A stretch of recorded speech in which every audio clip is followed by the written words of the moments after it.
Лише віра Божа. І ще одне. Плюс благодать. Плюс вчення Ісуса Христа. Ці три складових дадуть вам дуже скоро. Дуже скоро. Чуєте? Господь зараз діє дуже швидко.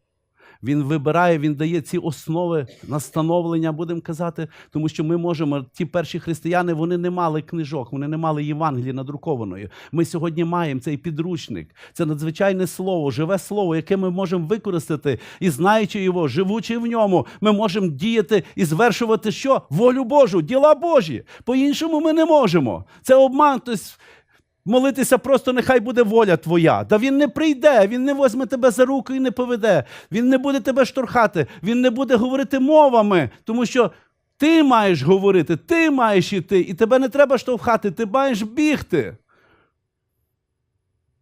Так як Павло казав, я біг. І біжати як? Якнайшвидше.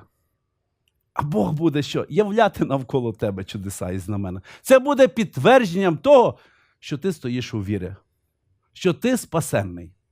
Ось твоє підтвердження. А як по-іншому зрозуміти? Як підтвердити це? Як підтвердити, що ти можеш штангу підняти в 200 кілограм, якщо ти її не піднімаєш? Скільки б я не говорив, я можу підняти цю штангу, то нема проблем. Я можу підняти цю штангу в 200 кілограм.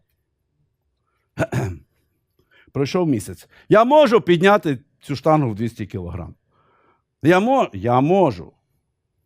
Ну я ніколи її не піднімаю. Отак живе сьогодні церква. Я можу, Бог може, ми можемо. І нічого. Віра. Алілуя. Навчання, тренування, життя в Ісусі Христі.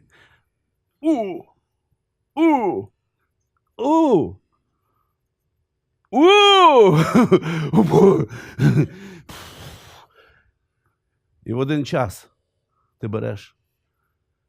Це напряг. Тому що весь зал дивиться, чи ти візьмеш це, чи не візьмеш. На Христа дивилися тисячі людей. А Він зціляв, бісів виганяв. Вони тремтіли. Чому? Являлася слава Божа. Являлася сила Божа. Він давав вчення. Він давав те, що благодать прийшла на землю, Царство Боже прийшло на землю. Якщо ми не увіримо в того, ми ніколи не піднімемо цей груз, ми ніколи не маємо сили навіть підійти. Навіть ми не маємо сміливості підійти до цього груза. Ми не можемо. А Бог каже, моє ярмо легке, хрест легкий, ярмо любе. Господь, о Ісус, мені подобається Ісус. Я беру з нього приклад. Мені хотілося б, щоб навколо мене були ще й інші. Щоб я бачив, які ви ще більше і більше рухаєтесь, а ви з'явилися, і слава Господу. І це з'явилось дуже швидко. Якщо взяти в мірках 2000 років, це з'явилося буквально до року часу вже багато людей. Вони прийняли і почали йти, і почали рухатись в цьому. В чині Ісуса Христа. Вони почали рухатись в благодаті, і їх вже не навернеш в сторону. Вони чують Духа Святого, вони моляться на мовах. Вони що? Алілуя! Вони чують, що говорить Ісус.